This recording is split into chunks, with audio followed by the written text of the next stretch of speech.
Just first say your name and how long you have been living in Dhaka and what is your profession and which part of Dhaka you live in. Okay, well, my name is Sadhika Chaudhary and I've been living in Dhaka since September, I suppose, late September. And I'm a good for nothing, newly married person. No, I'm not doing anything at the moment. I'm taking a break. But before I was coordinating a project for young people in London. And soon she'll be doing a master's degree. Yes. My name is Ishan Hassan. I'm married to her.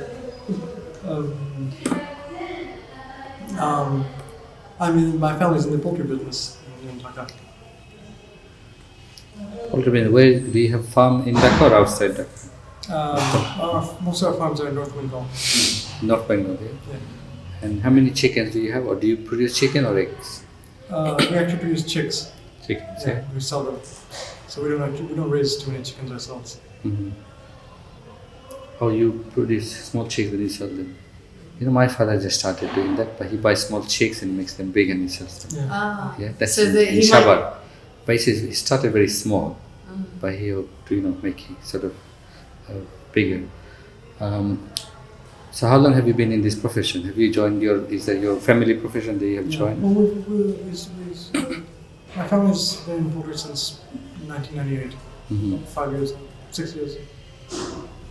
Is that the only business that your family is We used to engaged be in in? garments as well, but we closed that a few years ago. Mm-hmm.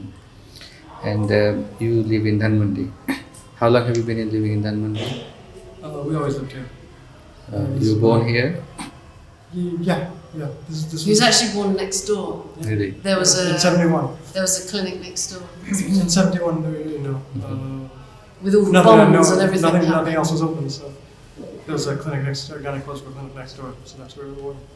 Can you say something about, from your experience, what changes have you seen in Dhanmondi? How has Dhanmondi changed over the years? Well, the population has gone up 20-fold because all the one-story and two-story family houses have turned into massive apartment buildings. Mm. So it's become extremely crowded.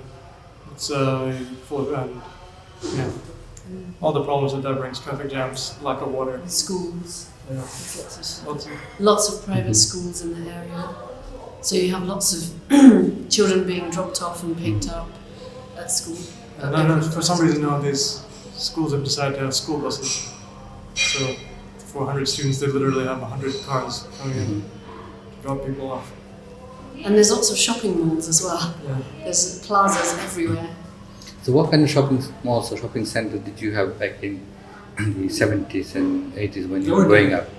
In the 80s when I was growing up, if you wanted to do shopping, you had to go to Elephant Road, or Newmarket. Mm-hmm. There wasn't anything in Dhanmondi. So where do you do your shopping now? Across the street, The all the street. shopping centers, Right, just all the malls. Yeah. Agora. Yeah. But they have real, Puzzle. shopping carts and barcodes. So yeah. Can you say something about your education? Where did you go to school? Well, I did all my schooling in London, Mm-hmm. and I went to university in London as well. And what subject did you study? Anatomy and developmental biology. But I did a PGC afterwards at Cambridge, and after that I just went into informal education projects in Bangladesh and in England. Because I think, didn't you, before you came to settle in Bangladesh now permanently, didn't you come and live here a few years ago? Yeah. Why did you come and what was your experience? During my PGCE, my teacher training, I realised that I really wanted to do something that was a bit more meaningful to me, and so I decided to come to Bangladesh. And I didn't really know exactly what I was going to do, but I knew I was going to do something in education, something to improve the situation somehow, but I didn't really know how. So I just packed my bags and came to Bangladesh and then stayed for a year and a half. I did find some work with BRAC, Bangladesh Rural Advancement Commission. committee. And it was an excellent project that I was working on teacher development. But unfortunately I became sick and had to go back to London. So what was that? What was involved this teacher training? Can you give a bit more detail? Yeah, BRAC has now it has a lot more, but then it had 33,000 schools all around the country. And these were non-formal primary schools, which had about 33 pupils in each school. And I was designing exercises to help the teachers think for themselves a little bit more and to encourage the kind of teaching that encourages creativity and not just turning children into robots to memorize vast quantities of knowledge. So what did you most enjoy about that period? What did you like particularly? What I liked was being able to work with Bangladeshis in Bangladesh on my own terms and really see that there's a chance that I could actually change something and help improve something. So it was work that I could see the results of. See, a lot of young people in London, including myself, when I was studying, I wanted to come back to Bangladesh and work or contribute. But I never did it because I was frightened. When I come here, you see the environment, you see how people behave, the office and corruption and so on. But I didn't have the guts. So where did you get your courage from? The really big opportunities here are probably in development, because there's so many development organizations, and in business, because in any developing country there's a lot of business opportunities just because things are not as developed and saturated as the developed markets. To answer your question, I think courage-wise, I was just really motivated to do something different and to maybe have a bit of an adventure. So I was willing to face any difficulties that were there. One thing that I think was really helpful for me was being open-minded about things. So in England, you might be used to a certain amount of efficiency when you go and do things at the bank or wherever. If you just relax a bit in Bangladesh and just don't expect everything to happen quickly for you, then that helps. But also language. Language is a really, really important thing, I think, because I wanted to work with Bangladeshi people and not just in some multinational office somewhere, which I could have done. So being able to speak Bangla and also read and write to a certain extent helped a lot.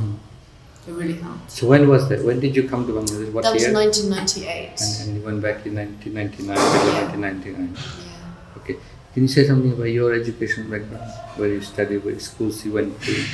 Well, my family lived in the US when I was very young. Then we moved first to Saudi Arabia, then back to Bangladesh.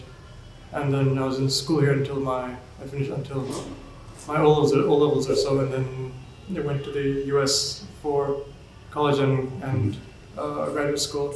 Then came here and worked for a bunch of years. And you went to India? Yeah, but well, it was further along. Still? Well, didn't need to know all the details.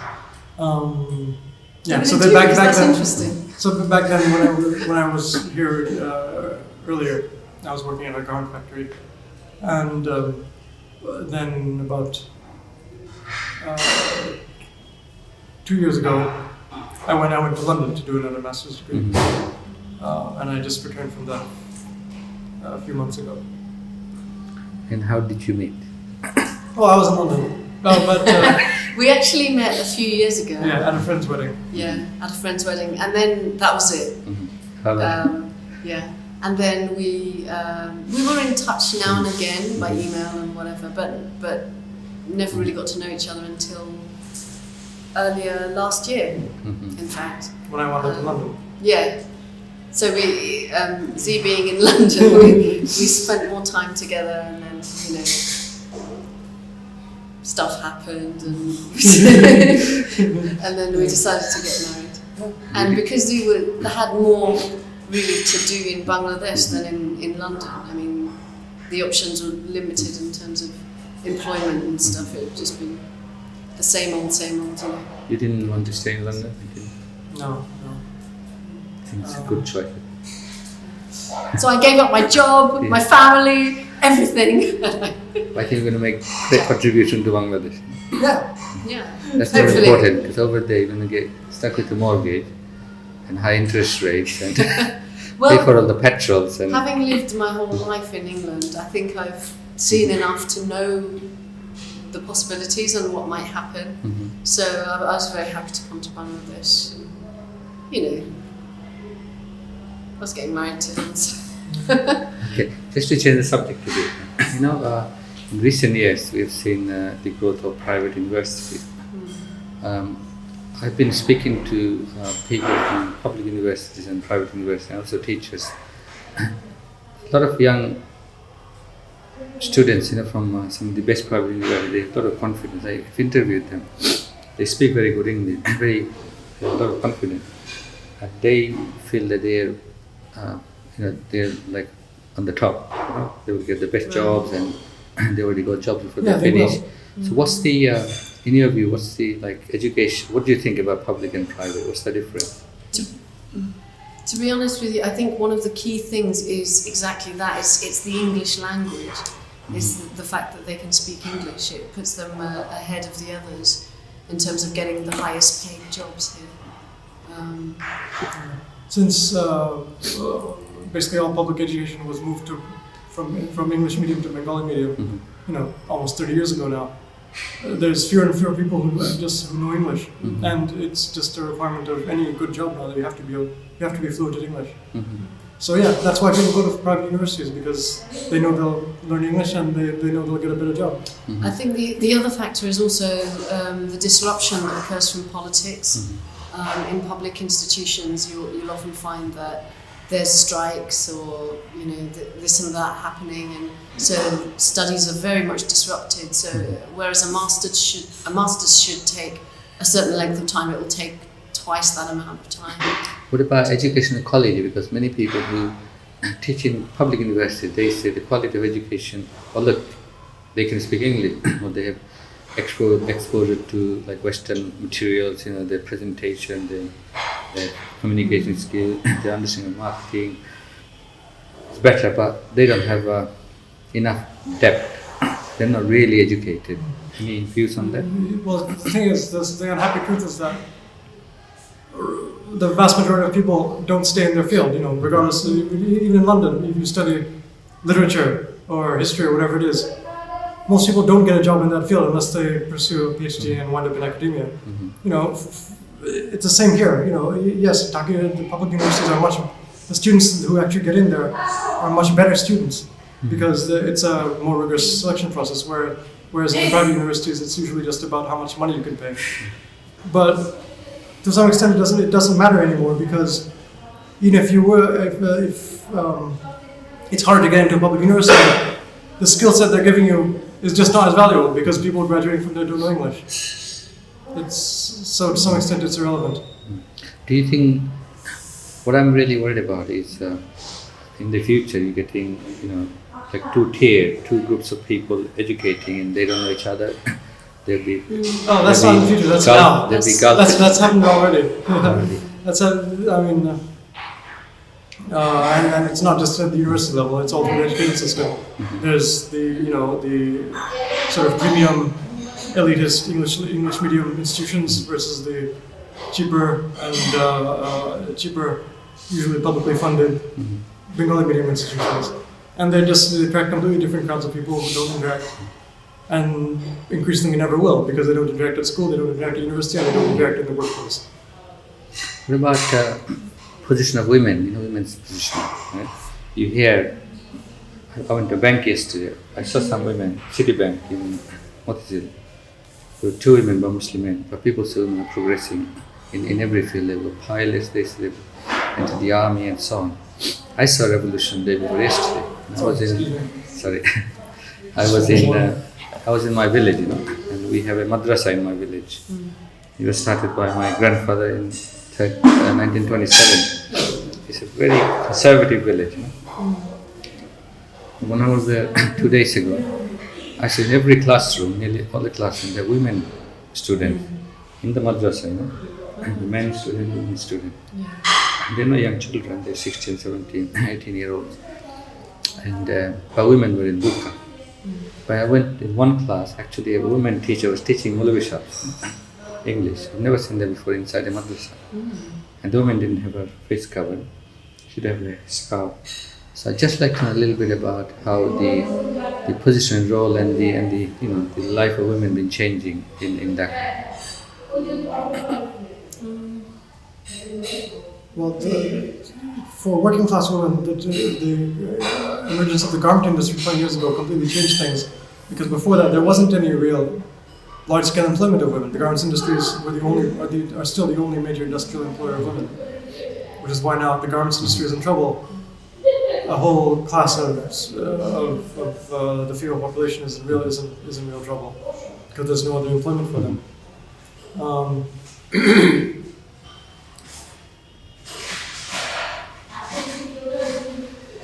In other fields. The thing is, there's so little employment of women in other fields, it's hard to say. What about just generally, like their position in society, people's perception of their worth and what role they should play, and also women asserting themselves and defining role for them, and things. How that has been changing. I think it's not unusual to see women in public life. But, it's it won't turn heads to see a female profession, whether it's a doctor or whatever. I suppose you could say that that's progress. But whether there are women in senior positions in institutions, I'm not sure. I don't think the numbers are there. Do you think there are But still then in lots the of UK they're not there. I know. But do you think what are the barriers for women making progress in There's that? a lot of just basic sexist attitudes. In a lot of offices, women don't get promoted beyond a certain level because it's assumed that at some point they'll get married and have kids and quit, and so they don't want to lose a really valuable senior employee, so they won't promote women. Things like that. And there's no protection at all from the government or anyone I know. But do you think what are the barriers for women making progress in There's that? a lot of just basic sexist attitudes.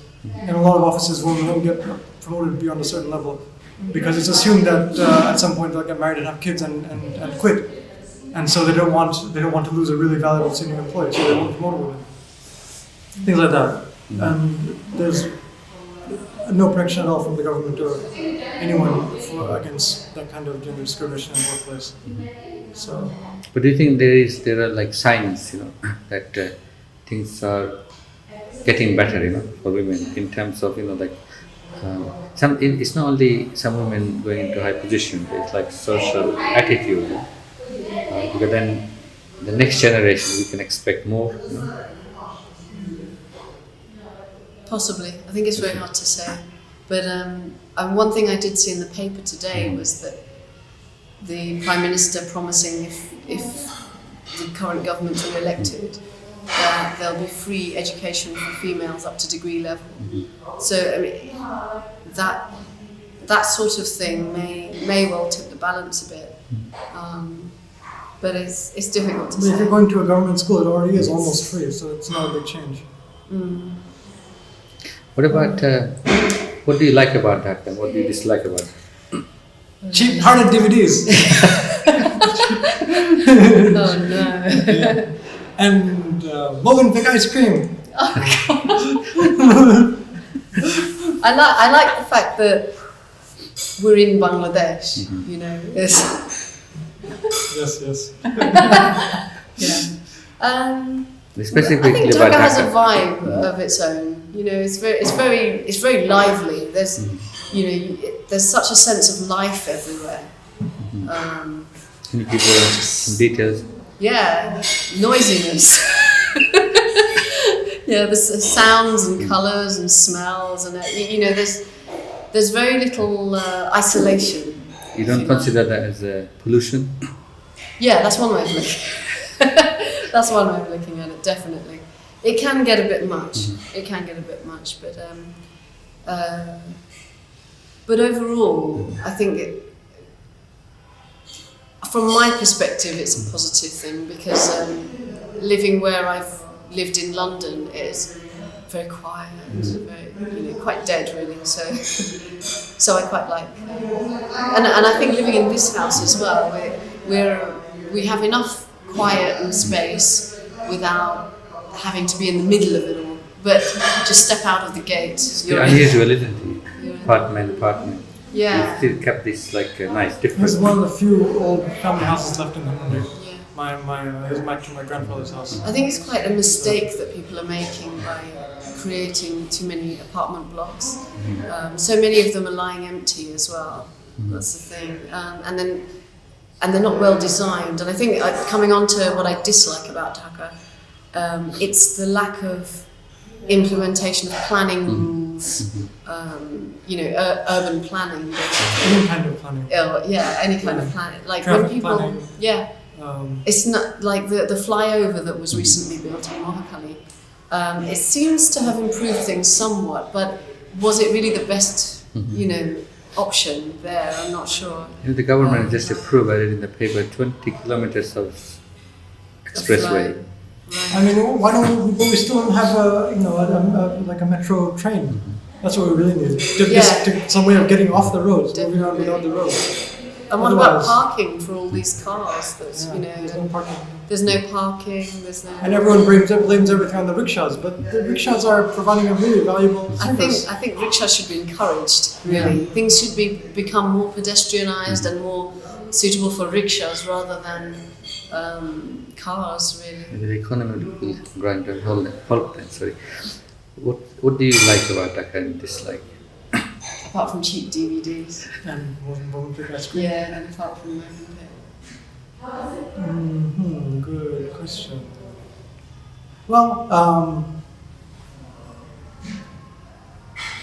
I like the fact that I'm working in my family business rather than working in some,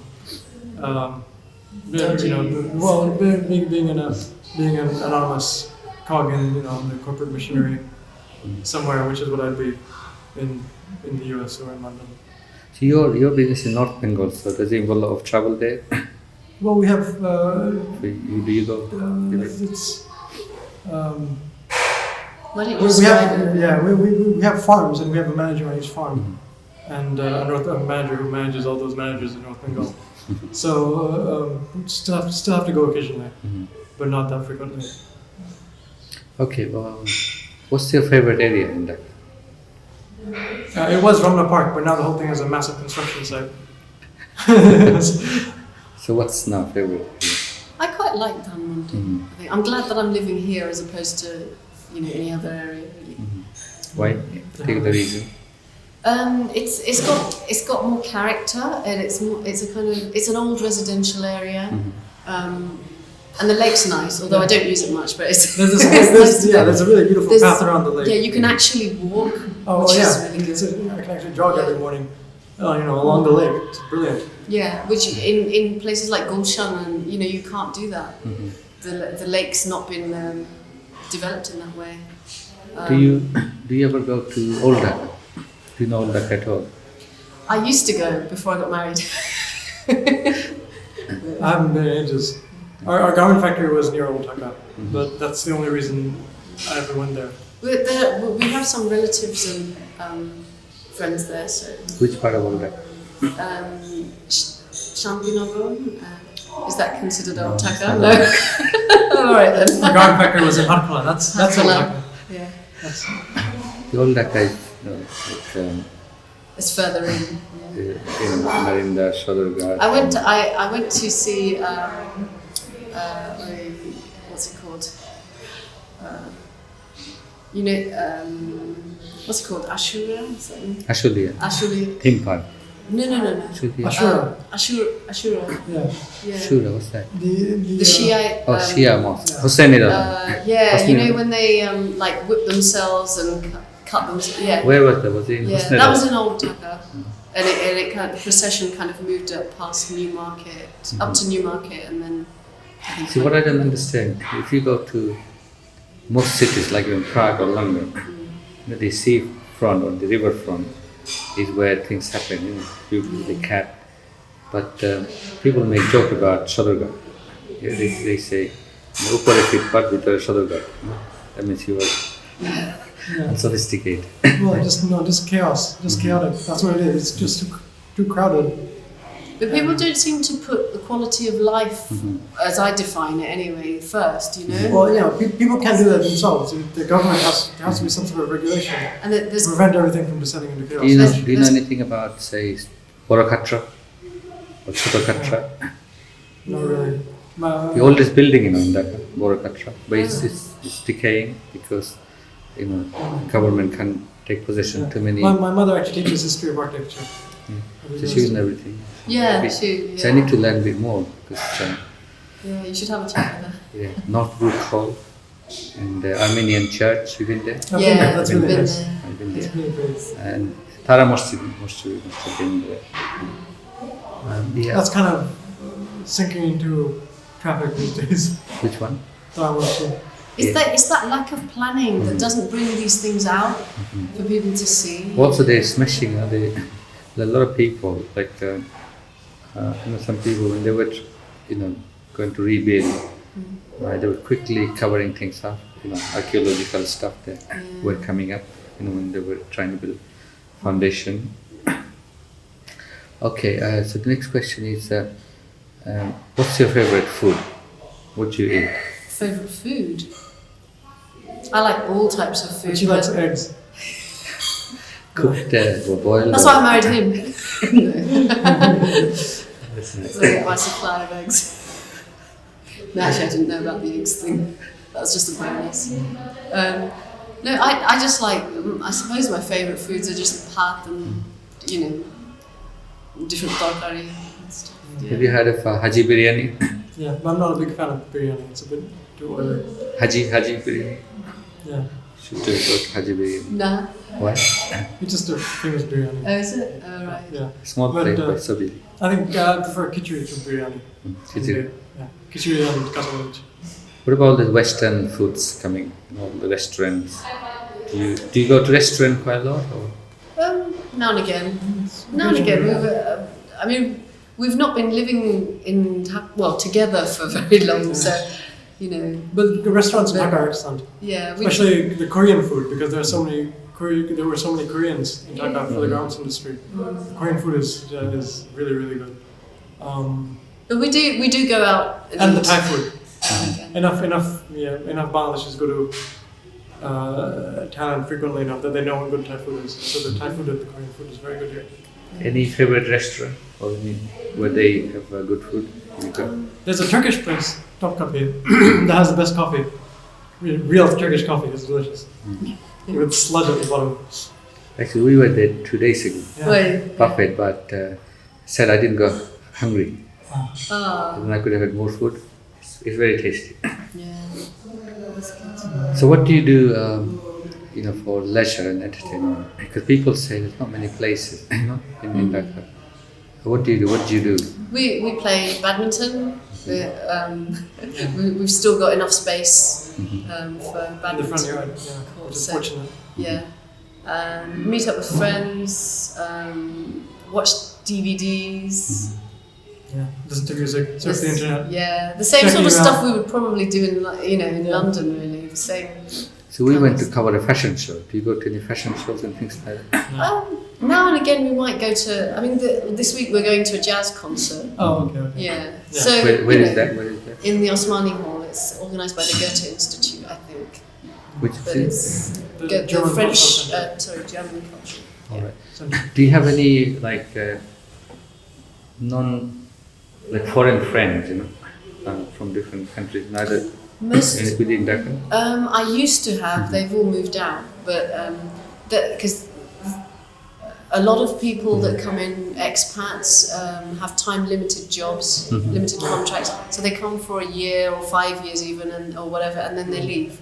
So there's a big turnover of people, and a lot of Bangladeshis. Like Zee's been out of the country.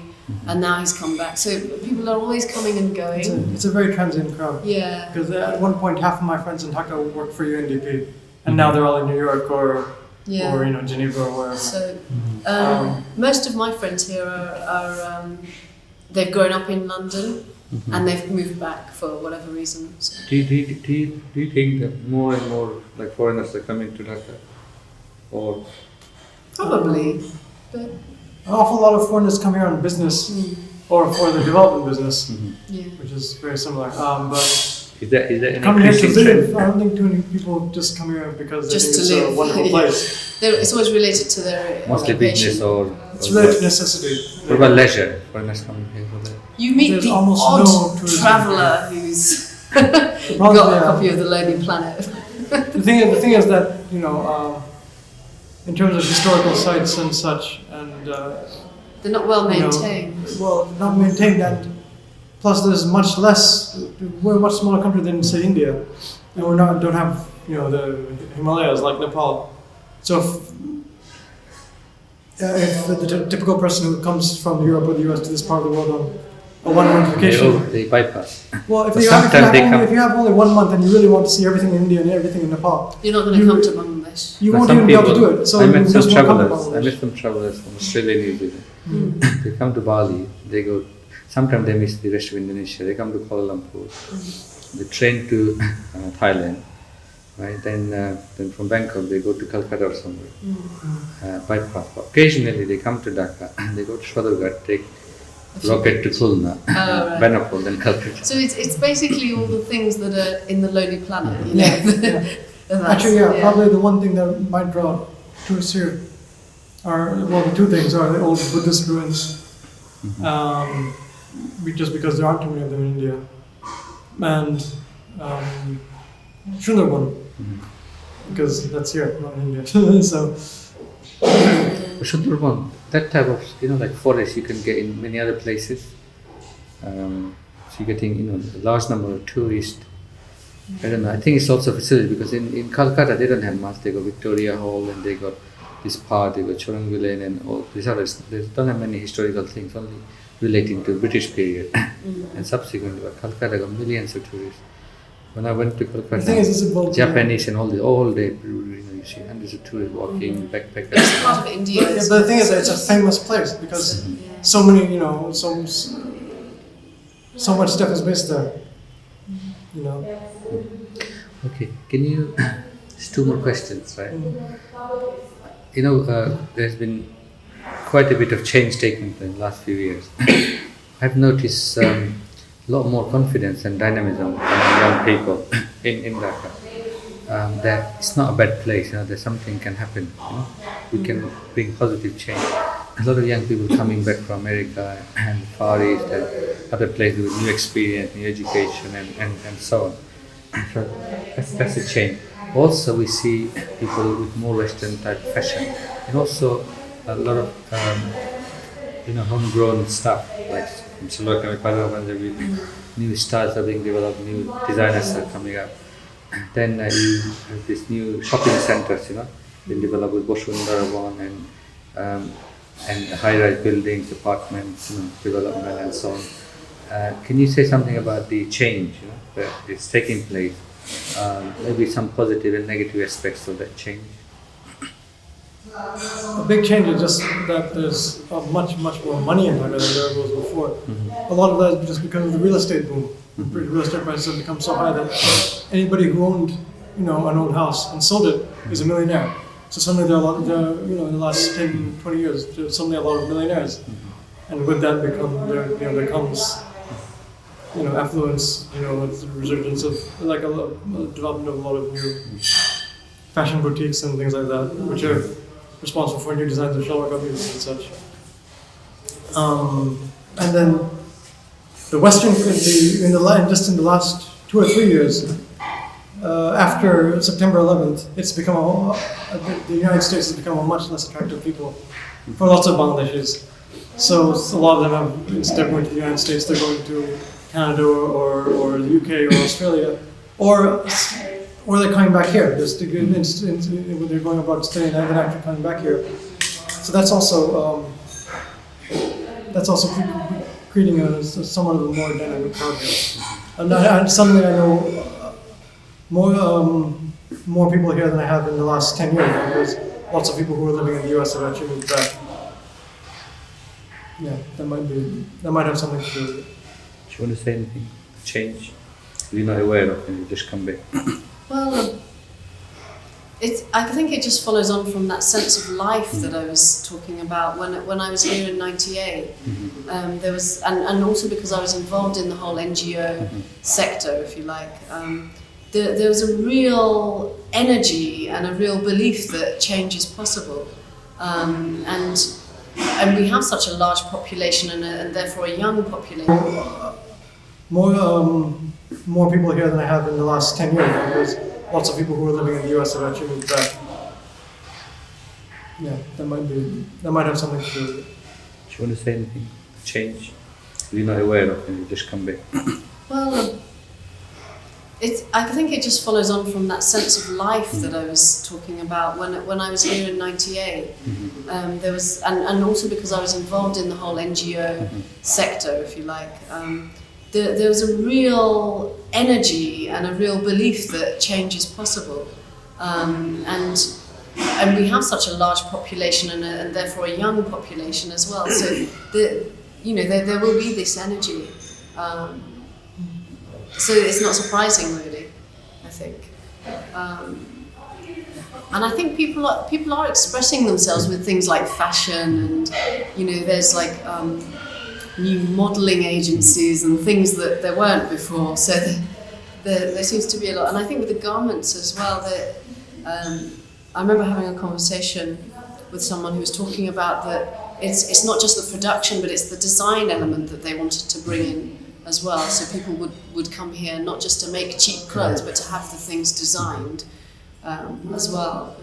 So I want to interview the guy who runs the artistic collection and heard about his story, how I started then and took photographs of it in a shop in Dhanmandi. Right? Okay. Last question, right? Do you think Dhaka can become a world-class city? I know things are happening, but the services and the facilities, the drainage and the quality of the roads, traffic management is so bad. Do you think Dhaka can become a world-class city like Singapore, Kuala Lumpur and any other city? Well, it has well, people seem to complain about the services and systems quite a lot, so possibly something can be done about them, but I think it's really difficult to change things when they are so well established and things are progressing without any planning and regulation as well. I don't know, but being a world-class city. It has a ways to go even before it becomes an Indian-class city. The problem is really just the government. The government has to want to improve any things. government, that is, not just this one, but whoever's in charge has to want to improve things. And the people who are in charge are too busy, becoming rich. They're not interested in improving anything. What about, as individuals, what do you think you can do to really improve this city, make it a world class? Well, you can do things just on a personal basis where, by the decisions you make in your life, like, for example, we might try and buy things from sources that are a little bit more ethical maybe than other places. And in running, family business and stuff, and might try and do things properly. And by the law. Yeah, try not to pay bribes. Things like that. Just try and live our lives as best we can. And in a different way. I've just moved here, so I'm kind of not getting involved too quickly. But there are so many movements and organisations to join and try and work towards. We tried with our wedding we knew we were going to get lots of presents and stuff that, what are we going to do with them? So we basically asked people to make a donation to an organisation. So I think you can always get involved in some way or other. And that's what we show. Yeah. the Ucha, the school I was telling you about. Yeah, school for disadvantaged children. Instead of giving us wedding gifts, we asked people to make a donation there. Yeah. And a lot of I think people, I read about it in the email that you sent Yeah, around. so a that lot of really people actually did. They made a lot of money. And some people actually didn't just donate money, but they went and visited the place and took an interest. So, you know, and there are a lot of good people working towards things to try and improve the situation. So it's really. What would you say to people in London about Dhaka? Come and visit. Basically, before anyone makes any judgments on and assumptions, it's good to discover it yourself, because it's not just how a place is, but it's your own experience of it, which is what I found. Because like before, I had assumptions of what Dhaka was like. We used to bypass Dhaka and go straight to Sylhet most of the time. But you know, I mean, living here for a year and a half didn't put me off coming back here again. So, yeah. You anything last word? No, I think What would you say to people in the UK? Hey! That's good. That's good enough.